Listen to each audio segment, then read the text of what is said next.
I'm Zach, film reporter at Deadline, and we're talking, as our wonderful intro said, we're talking hip hop and cinema. And it's kind of a really opportune time to be talking about hip hop because obviously we just crossed the 50th anniversary, and we also just concluded probably, I know people are saying like the best rap beef of all time with Drake and Kendrick Lamar. Not. Yeah. Controversial. Let's not get started. But I thought it was probably the best to start with having my wonderful guests introduce themselves and tell us a little bit about what they do and how they relate to the subject matter. Good afternoon, everyone. My name's Simon Frederick. I am a photographer, film producer, and director. I created a series called They've Gotta Have Us. In episode 2 of it, thank you, fans in the house. And episode 2, I was fortunate to have done John Singleton's last ever interview before he died. There were quite a few people that passed away. I managed to do the last ever interviews, but doing that documentary was a brilliant introduction for me to someone like John Singleton and the importance of hip hop films. Okay. Hi, everybody. My name is Victoria Thomas. I am from the UK. I'm a filmmaker, producer, lecturer. I'm guessing I'm on this panel because I'm working on a documentary on French hip hop and how it sort of gave the diaspora a voice. Hi, everybody. I'm Sindanu Kasongo. I'm a writer and also a program and on-air manager for BET France. Like BET exists also in France. The director.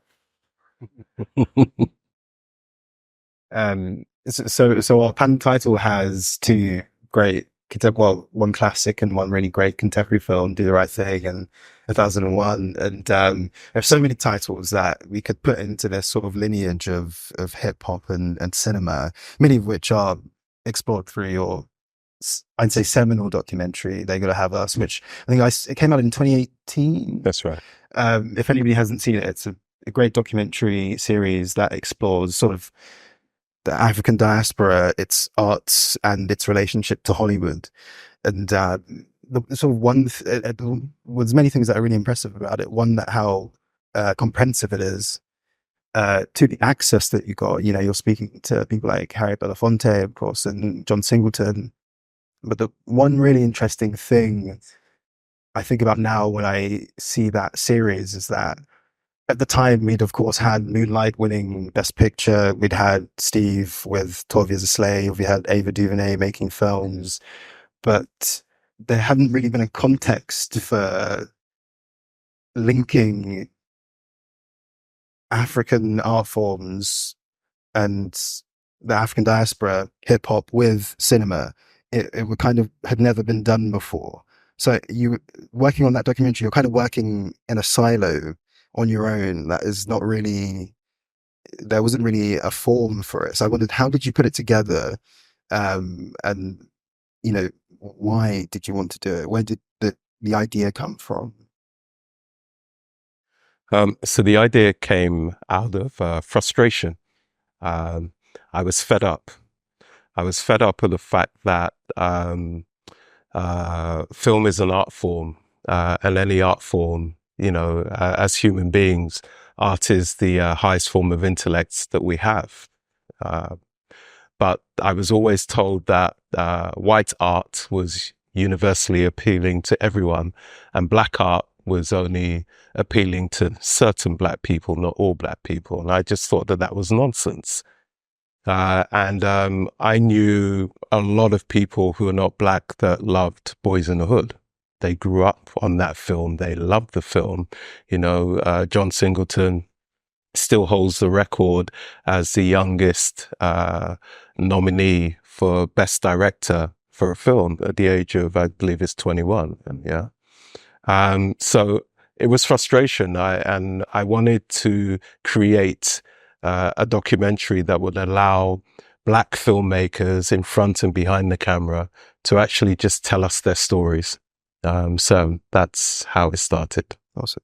Yeah. And we were just speaking before, and we were talking about why did nobody ever do this before? And you had a kind of interesting anecdote about why it had never been done before and how you worked your way around that. I wonder if you could tell the crowd, because I think it's quite interesting. So it'd never been done before because it was too expensive to make. For example, if you were to make a documentary that's got a sequence of film in it, from a film distributor, it usually costs you in a region, a ballpark figure is £1,000 per second. Hey. Yeah. So imagine trying to make a film on that basis. It's not viable. When we looked at the budget, we basically came up with a clever way of doing it. And that is that in the UK and in the US, you have what's called fair dealing and fair trading laws. So basically, we made our film based on that principle of fair dealing and fair trading, which meant that we had to understand the concept of the questions that we were asking our contributors, how they would answer us. But then in the edit, literally, I had a lawyer sat next to me for 9 months who basically oversaw everything that we cut and every sequence that we made. But that was how we made it. We were clever. We made it using the law. Awesome. Victoria, you mentioned that you're making a documentary about French hip hop and cinema. And I think we often do have a sort of Anglophone idea of hip hop and cinema when it relates to Black people. France has a really unique relationship with African Americans in particular. It's always sort of seen as the savior of many of, the country's heroes, Baldwin, Nina Simone, and, Macron is always sort of cynically using Josephine Baker to sort of emphasize this relationship. And so I wondered if you could tell us a little bit about how rap music or hip hop relates to France, because I guess it's in France, maybe the context is wider than just Black. I'm looking at him and laughing because he was one of the people I interviewed for the documentary. I've always been a fan of hip hop, and then I also loved French rap. But also, I listened to like a lot of the older French rap. And one of the things I could never understand, French can always sound like this very romantic, poetic language, which it is. But at times when you understand what some of these rappers were saying, it was incredibly angry. And of course, when you go to Paris, you're sort of like the Eiffel Tower, you see all this nice, you don't really understand why they're so angry. So I always used to kind of wonder, why are they so angry? What are they talking about? Because I've never sort of seen this Paris that they talk about, this France that they talk about. And I have to say quite selfishly that I only got to understand when I was choked by the French police. And so it was that for me suddenly, then I understood. And it was as simple as I had a phobia to flying for about 10 years after 9/11. And so I used to take the train and bus everywhere from the UK. And I was doing a residency in Berlin, and I would go through Paris on the overnight train. And so coming back, obviously I live in Scotland, so it's a very long journey for me. So from Berlin, it's Paris, and Paris, Eurostar London. Then I got to London. It was another 4.5 hours on the train. So I was coming from Berlinale and decided to book myself a first class berth so I could sleep, because I knew I had a very long journey ahead. And apparently, because I had a private berth, somebody complained and said that I was suspicious. And so at like 3:00 in the morning, the train stopped and there was this pounding on the door. Me being a writer, I just assumed we've been hijacked or something. Opened the door, and then with 6 armed police literally pushed me back up against the wall. And then it kind of got mental a bit until they saw the Berlinale lanyard around my neck. And it was quite interesting because it was a female immigration officer, and she was twisting it, and then she saw the logo. So I was literally saved by the Berlinale logo. And so when she saw the logo, she then kind of go, "Oh, are you coming from the film festival?" She told them to put the lights on. No, yeah, so because she had been choking. So literally we were up there, and she was asking me questions I couldn't answer because I was like, and then she said, But what was amusing, and it's probably one of the most mentally fucked up things that has happened, because then she suddenly stopped and then started telling me about how she wanted to be an actress, but her dad said no. Short film. Yeah. Very good short film. So literally, that's how we ended up being a film. So then it was like this bizarre thing. Then they all started sort of like backpedaling. It was the height of the Angelina Jolie and Brad Pitt relationship. And I remember this because then she started asking me whether I saw them. And I couldn't answer because I couldn't say what I wanted to say. Because it's not the shock, it was the 6 machine guns. So I kind of knew I was right, but I was like, they're armed. And it was like 6 big guys. And so I didn't say a word.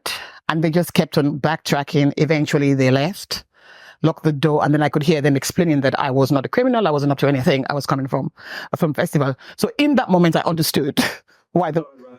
Yes. No, I didn't. But in that moment, I was like, oh shit, if this is what Black and brown people are living with in France, I suddenly understand where this music comes from. I suddenly understand what I don't see in that enterprise. And then I became quite intentional when I was going to Paris, sort of go to the suburbs. I had friends, like we were introduced by Rokaya Jallo, and sort of started interacting more with the Black French, getting an understanding. And I knew I had a little bit of power as an outsider to tell that story in a way that they could not tell it. But what I also saw in that, because I also knew that France was the largest market for hip hop outside America. And of course, hip hop had come from New York and they were not speaking English. But what I saw was the power of African American culture for Black people, because for a lot of us as Blacks in the diaspora, especially in Europe, on TV, we saw African Americans. We never really saw Black British. We never really saw the Black French. And also you go to America, African Americans can often feel powerless in America, but I don't think they often realize the impact they have on us in the diaspora. Like I grew up on the Cosby Show in a different world. I wanted to go to HBCUs. So for me, it was that thing of, I felt like France was a good microcosm of telling the story about how we exist in the diaspora and how similar our experiences can be, even though we're borders apart. Because it was that thing, I wasn't French, so I'd not sort of really understood the life, but I realized that in any situation, I was Black first. What they saw was my skin color. They didn't care. They didn't know which language I spoke. They had to come in, choke me, say Balina Lago, say British passport before they kind of went, okay, we're not after you. But in that moment, I could no longer separate myself and sort of say, well, I'm not Black French, so it doesn't have anything to do with me. I was like, actually, I can see some of these same experiences in London, with the police and Black boys. So it's like, actually, I'm going to tell this story, but also look at, so it's from World War II, like you said. So it's really the power of African Americans. So from the jazz era through to how that led to hip hop and sort of like, unearth this sort of like, medium for people in France to then kind of talk about social issues in a way they can't do in the French, public space. Yeah, I guess that was probably going to be my follow-up question, which is probably back to you both, is that because you say in the UK we don't, but in the UK we're like slightly further along. We have a kind of contemporary history of Black British cinema, the work of people like Noel Clarke or like Ashley Waters or whatever, and like the work that was on Channel 4 back in the 90s, and then even now, people like Stormzy or Skepta. Even before that. Even before that, way before that. And the dubs and, Lovers Rock, it really goes quite far, not just cinema, but, Black culture generally in the UK. I wondered, what is the general French relationship to hip hop? Because I feel like you can go around France and still hear like Serge Gainsbourg or something like, but in the UK that wouldn't happen. You would hear contemporary music. So what is the relationship in France with hip hop? Hip hop in France is the number one culture, really. Is what moved the needle, really. It's been like that since 20 years. They try to hide it. When I say they, you know who. How? How? How do they try to hide it? Like, I don't know if you heard the panel before. Like, they were blocking us. I mean, France, the racism in France is really French, really subtle. It's not as blatant as in the US, where it's really, really violent, really brutal. In French, it's really subtle, so it's really hard to fight it. Since the hip hop is a do-it-yourself kind of culture, so we had a chance, us in the hip hop culture, to do our music ourselves, our music video ourselves, but to do a movie yourself, that's difficult. Like to do a play yourself is really difficult. But now, since the culture is really huge, they have to cope with us. They have to cope with and when I say us, it's not brown people, not black people, but people from the hip hop culture, like white, black, and brown people. And now I can say since 10 years, that's the number one culture, really. Still, they like it better when it's not black or Yes, but I think you'll agree on that. of course. But, I'm only talking about that. but really now, hip hop in France is really the number one culture. You can see it everywhere in the music, obviously, but also in the commercials everywhere. So, The people still like Serge Gainsbourg. of course. I don't know where you. Round the crosset. One thing I really want to talk about is form, like cinema form, because I think there's something that's not discussed a lot on how hip hop has sort of changed that. And I think the one figurehead I can think that is a good person to pin this up on is Will Smith. He might be person non grata in some places, but Will Smith is the first, person to win the hip hop Grammy and significant hip hop artist of that time, but also was the most important male leading actor for like a decade. He's taking $20 million for a film for the best part of a decade. And he kind of embodies hip hop in a way. So his performances in some way must have changed the way that cinema works. I wondered how has hip hop informed how cinema works as a form, as an art form? It's what you were saying before. It's like hip hop culture in France has become the youth culture of France, but hip hop culture has become youth culture the world over. Yeah, in fact, I would say that hip hop culture is not even youth culture anymore. It's popular culture, it's popular entertainment, it's art, it's all of that. It's fashion. It's really taken over. It's like Nike without hip hop and black culture just wouldn't be Nike. It's become mainstream. Yeah. I think what hip hop films did back in the 90s, when you had Boys in the Hood, Juice, New Jack City, all of these films, what they did was the record companies were like, look, we've got these hip hop stars who are selling millions. Yeah. Let's put them in films. Right. But what happened, so for example, with New Jack City, you had like Ice, I've forgotten his name now. Ice-T. Yeah, thank you. Ice-T. Thank you. It's like a comedy with hecklers. So you had Ice-T, and they were like, right, Ice-T is going to be the big person in this film. But actually, the big person in the film that came out of that, was Wesley Snipes. Yeah. And so that's what really changed the genre, was you had these actors going in who were seen as like secondary, but actually their acting skills actually pushed their careers forward. And they had these films which were really big films that, that the world ended up seeing and falling in love with, that really pushed the culture forward. So for me, I think that someone like Will Smith, what Will Smith did was to kind of like take, and I think why people kind of have this feeling with Will Smith is that Will Smith was kind of like, he ain't Tupac, Yeah. As Jada knows, right?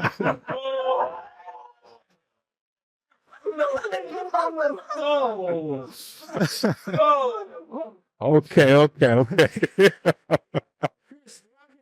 Anyway, so, his hip hop was kind of like a pastiche. Yeah. However, what Will managed to do was Will managed to take the craft of acting, the craft of cinema, and as a black actor, elevate it to levels that had never been seen before. Yeah. So where basically he was the first on the call sheet. Yeah. Taking 20 million per film and more, you know. So Will actually, you know, regardless of my little joke, yeah, we have to give Will. Not little. You behave yourself. We have to give Will a lot of respect because basically Will, you know, it's like when we talk about the great actors of our time that really opened the doors, yeah, we talk about, you know, people like Denzel Washington. But for me, I put Will Smith as important as Denzel Washington.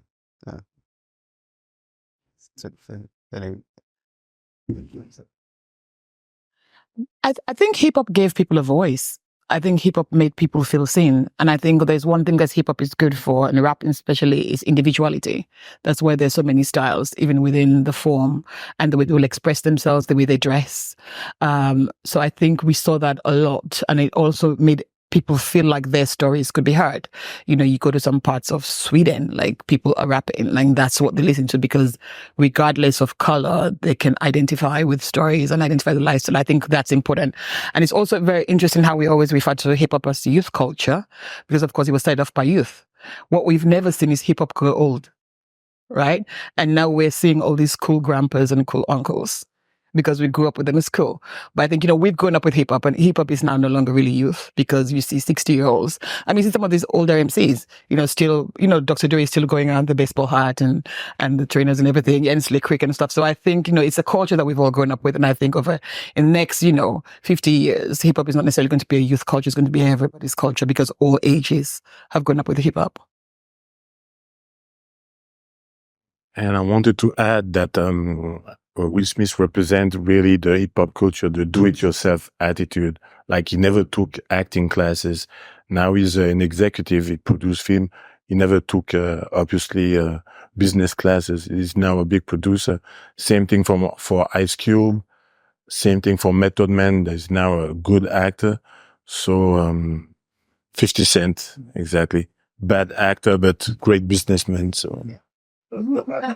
Good producer, though. Good producer. So I wonder,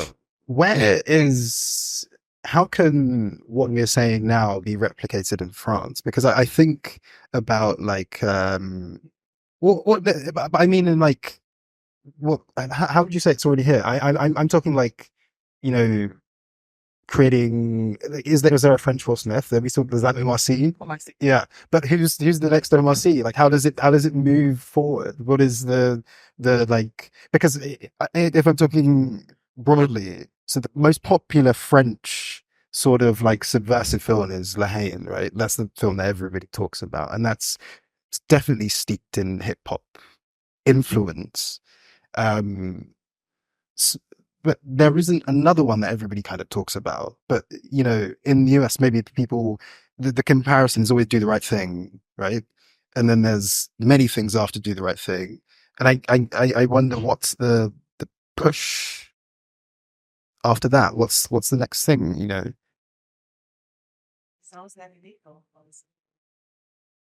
Yeah, I mean, that's quite true. So here's the thing, yeah. In 1990, right, there were 5 black directors, right, launched their films here at Cannes. It's never happened again. Happened once, never happened again, right? You realize, we're like, let's choke. But the thing is, I've given you license now, haven't I? I can't even say anything. But the thing is this, yeah. We're all sitting here knowing that that as you quite rightly said, yeah, hip hop can no longer be seen as youth culture, right? It is grown up. There's 50 years of hip hop now. And we also know that hip hop culture and black culture, we want to call it that, is no longer just a preserve of black people. Everybody's now involved in black culture. Yeah. But the thing is where do we get to tell our stories authentically? Yeah, where do we get to speak to executives and say to those executives that we know the commercial viability of the stories that we tell. We know that, you know that. All you've got to do, people in the panel, 2 panels before, they were talking about distribution, and they were talking about the fact that who gets the lion's share of money, who gets to pitch their ideas, etc., etc. Yeah, what statistics do we have, right? And it's true. The industry runs on statistics, yeah, and we need those statistics to be able to quantify to people what we spend money on. But we don't have those statistics in film, but we don't need them in film because we can see them across the board for everything else. Yeah. So we know that culturally, we know that hip hop culture, hip hop language in England every year, they launch the Oxford Dictionary of new words that go into that dictionary. And usually they are words that come from our Black culture. Yeah. So we know the effect that we have on culture. They know, the they people, they know the commercial viability of our culture because it's seen everywhere. Yeah. But when will we get the chance to tell our stories, right? And be in control of the type of stories that we tell. Right now, we are not seeing any hip hop films, music films, films with music. You know, as Black culture, music is part and parcel of music is our soundtrack. We have music running in our heads all the time. Yeah. But we cannot make films with music because the record industries have squeezed that to the point where to put music, now I could make a film using the law, right? Using film clips, but I couldn't do that with music. Yeah. It's like they would have taken me, I wouldn't be sat here right now, I'd be in jail, right? So the thing is how do we get to a point where we get to tell our stories authentically, the types of stories that we want to tell, where we want to tell them, how we want to tell them. That's the thing. Money talks. I think part of the reason why so many people, I guess, embraced rap and became successful at rap is all you need is your lyrics and beats, right? In film, the barriers to entry are a lot harder. You need a lot of money, you need kit, but you also need education of the craft. And, you know, a lot of times we see Black culture being very popular. It's interesting that you mentioned La Haine. It's a very successful film, probably the one film that everybody can mention about the suburbs in France, but it wasn't made by a Black filmmaker, right? And when you look at the success of that film and who became successful on the back of that film, it was the white director, Kasongo, and Vincent Cassel. You know, where's the Black actor who was in it? Where's the Arab actor? So we bring the culture, but we don't own the business of the culture. And until we begin to learn how to own the business of the culture, we will always be asking, when can we tell our own stories? 50 Cent doesn't have to ask, because in addition to making music, he's got his deal with stars. When he doesn't like what they do, he blasts them online. And there's nothing they can do because power is so highly rated, right? You know, Jay-Z doesn't have to ask for permission. Neither does Beyonce. I think we don't often understand the business of the culture because they gain... Individuals, so. That's what I'm saying, like the individuals, but we don't... But they also own a lot of their rights. They own some of their companies. You know, Will Smith was very smart in becoming a producer and owning his image. We don't often own the business of the culture. You talk about the 5 films being premiering at Cannes, right? If we go back and you look at who owns the IP, I bet you it's not the filmmakers who wrote the film. It's probably the producers who had the access to the markets to bring it here. So I think we need to start paying attention to the business of the culture and how we monetize what we do. And I think until you have that ownership, until you own the infrastructure, you always need someone else to help you tell the story because somebody has to pay for it. Can I just add something to that? So last year, I was meeting with Will Packer, the big producer, and we sat there. It was myself, Will Packer, and Will's business partner, Alex. Will hit me with something because basically they are trying to raise money to create a studio, you know. And I asked him why they were doing that. And he said to me, Simon, it's like this, man. Apart from Tyler Perry, all of us have to ask the man for permission to make our films. All of us. Right? And there lies the problem. Yeah. Could I just say one thing about just for your context of France? I was in the panel before and you asked that question. There's a strong point that's ideology that has nothing to do with market and money in this very country. And I was raised in Africa. I came in this country and the National Front. So your Ku Klux Klan internationally was 3% of voting intentions. It's now every race, every political election is like a swing between them and basically them. And so with the result of that is that, as we discussed with my comrade here this morning, is that in power places, including in the arts business, including at Canal Plus, who was the biggest founder of financier of movie making in France, everyone sitting in those power positions are anti-immigrants, are passing, or like active, not just passively like, oh, I don't really like blacks and Arabs. They're actively contributing to writing laws and saying, you just don't want these people. So that's your context for France. All other areas, there's evolutions, but France is the most anti-Arab country and anti-Muslim country in the world. That's for our Arab people. And that's a political fact. It's not just my opinion. It's a political fact that affects very important power players. The man is a KKK dude at this point.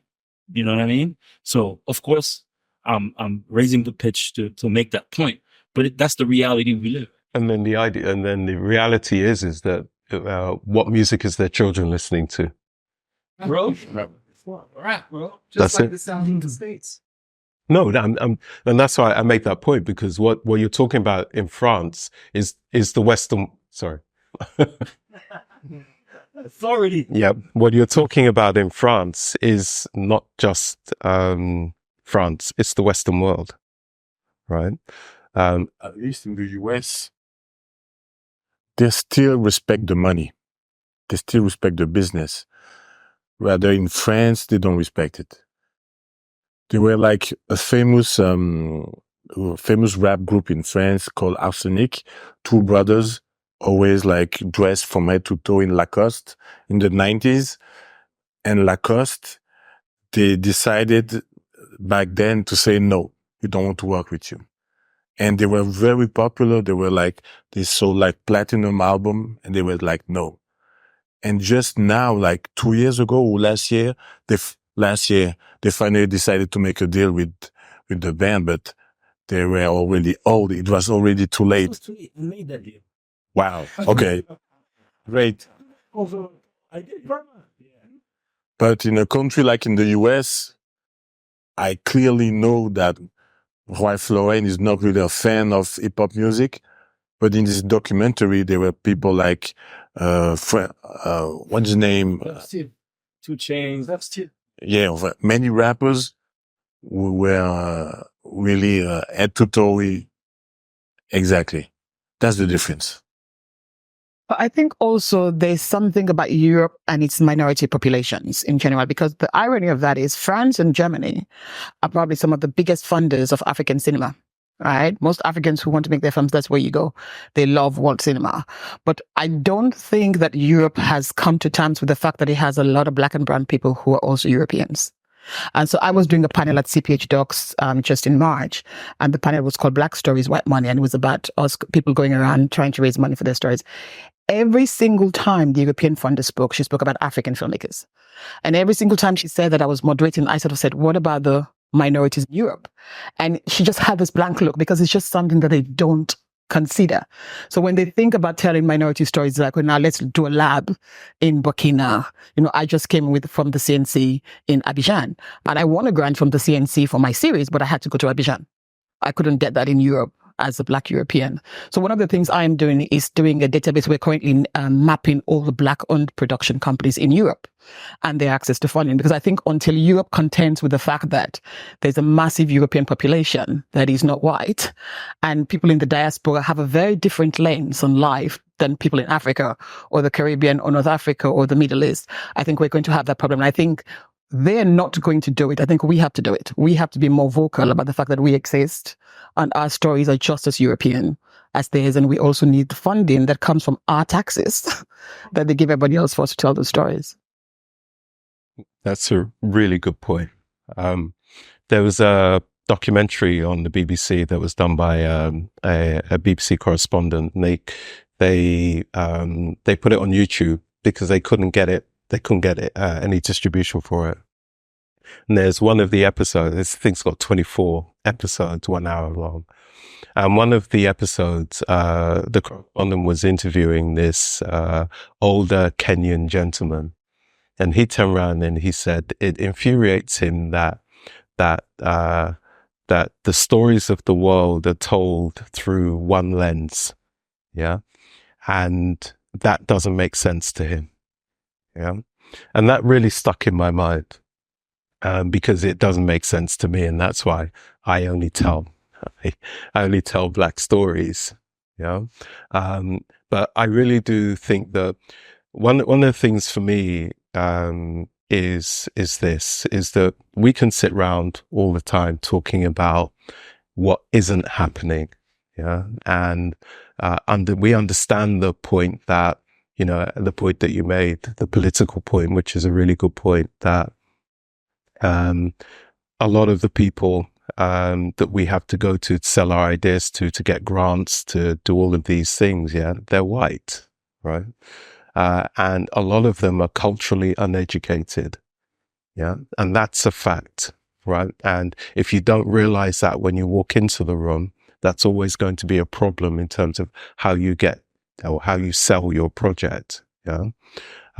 So I have a question for all of us in this room is, what do we do about that? How do we ensure that our projects as a diaspora are what's the word I'm looking for? Are made priorities. You have to go around choking people. Probably the solution. Burn the cars. So burning some cars, because educating these people is just too expensive. But then it's time not well spent, actually. Yeah. Well, that was, sorry, gone. I think we start speaking to each other even more because they have done that. They call each other the people at the top, and now they have a few at the top. Well, they need to work with us in the bottom, but or in the middle. But also, we need to create together even more. I think now those spaces are so important because the diaspora from all the places where we've been ostracized is starting talking to each other and understanding that we've been suffering from the same way. And I think that's one aspect. Of course, it's not the solution. But not the solution. I think we have an answer, and he's hiding in plain sight. Tyler Perry. The way that Tyler Perry has gone out and he's like, fuck y'all. I don't give a shit if you don't like my films. Yeah. Now they can't ignore it. Yeah, but Ava is a bad is a good Tyler Perry is a bad director. Let's make bad movies. Man, No, absolutely. But that's not the 2000. No, but that's not the point. The point is Money wise. No, hang on. We're talking about sorry, we're talking about business here. Yeah. It's a good. Yeah. So we're not talking about creativity. So this is the thing. Yeah. If we can't even agree, that's the point. First thing we have to do is to agree. Yeah. Then we have to get consensus. Then we can work together. Yeah. No, absolutely. But that's not what we're talking about. My point is this, right? My point is that we have to look at him as the example, right? He doesn't give a damn if people don't like his films. Yeah. His audience like his films. He's built this huge audience. Yeah. It was a problem for 10 years, 2010. The movie of Tyler Perry it was like say the Spike Lee, it's a buffoonery, coonery for representation. No, absolutely. You're going back to the creativity again. But no, the creativity is important. But my point is Those are black filmmakers. yeah. It was prepared for alternative for a black filmmaker. You say that For 10 years. I understand where I understand. No, Yeah, that's not what yeah. you I said. understand where you're coming from, but I think it's also again part of the scarcity when we don't see ourselves so much is that then we place so much reliance on one or two people that we see, and then we expect them to represent for all of us. And as black people, we're not a we're not a monolith. Exactly. But also we have to accept, and I agree with you. Like I love the fact that Tyler Perry is such a good business person, and he inspires me in so many ways. But would I go to him to produce my film? I would be scared to do it because I have no idea what I'm going to come back with, and I would love the money plus the good quality film. But I also respect the fact that he's catering for an audience that feels invisible, that do feel seen through his content. And we could say the same about Nollywood. You know, I'm half Nigerian, but you know, and I love Nigeria, but will I want to make a film in Nollywood? Not necessarily, but I understand that there are people that it speaks to. I think the question is, how do we get more Tyler Perrys? How do more of us get into the pipeline? Because a lot of the times, the people who are having these conversations, who are concerned, we're all artists. We're the business people. Like, so I run the Masters in International Film Business program at London Film School. So I'm big on training. Can we begin to make arts education accessible? The business of culture, the education accessible. Not everybody can afford to go to film school. You know, when I went to art college, I was the only one there. And I haven't seen, like, every year, if I'm lucky, I have one black student in a class of 50. So I think, again, culturally, we all, especially West African parents, you got to be a lawyer, doctor, engineer, or accountant. Yes, Caribbean parents do. So it's that thing of, again, how do we also begin to see the opportunities and the creative? For Will Smith, there was, what's the name of the guy? James Lassiter. You know, Will Smith does not exist without James Lassiter. You don't know the James Lassiter, but he's the brains behind the Will Smith empire. Tyler Perry. So there's an opportunity to be an accountant in film, a lawyer in film. You know, I trained as a lawyer, and when I started up, that's why I became into producing. So how do we make people understand the opportunities that exist in this industry? And it's not just about being a writer, director, or producer. You know, I think To Simon's point and Jacka's point, to your initial question, with building, I mean, you look at Tyler Perry and say he has to do everything he can with films at the same time, which he doesn't. But the networking that's happening here in one way or another, which is the reason why we're happy to be here, is one of the true answers. Meaning, if African Americans, we're here talking about 50 and, you know, all these people, that's who we form alliances. At this point, one of the key things And is each other. you look at Top Boy, for example, you know, Drake and LeBron James and them looked at that show and they're like, this is fucking brilliant. But the BBC doesn't want it. Let's go. We'll do it. And this can really happen now. Global communications, all of that stuff, but it can really happen. And so, of course, we're going to fight the fight and keep fighting the fight with, you know, the man, wherever we are geographically. But that's the power of the diaspora right now, is that we can really shift these things. And I could work with Simon and we can and find someone that does what Will Smith did, which is open a studio in India. I'm like, what? What did he do? Yes, he went there and he was like, Indian movie making? To your point about market and producing films and building your empire, Tyler Perry, you know what I mean? 50 Cent. And maybe the production of what you're doing is not up to your artistic standard, and that's another fight, you know? But in terms of economics, we're in the have to talk to the British Film Academy for them to understand what the fuck I'm trying to bring to the picture. And of course that makes sense. We do the same thing in France, and we're like, fuck these racists, you know? And we still make our films, you know? And we're like, I'll make it, and yes, we know what that crusade is. But that building bridges to Europe, there's part of the answer there. And then we can talk about, you know, the fact that we don't even have the space to be mediocre like the most of them are. Yeah. That's the problem. To your point, the scarcity of us spaces to go to that point where, like, well, but he's not, you know, doing things that are artistically like represent a representation of how brilliant we can be. And that's the question. That's another space. That's another debate. I understand it, though. I understand where it comes from. But also that's the thing, we've mentioned 2 European examples, Top Boy, La Haine, Yep. none owned by Black people. Right? Sure. But in that sense of partnering with talent is being recognized, but There's somebody who can probably talk about Top Boy in the back. She's putting her hand up, Stella. I'm sorry. This is really good, but I have to call it. Thank you all for joining us. I really appreciate it. Thank you.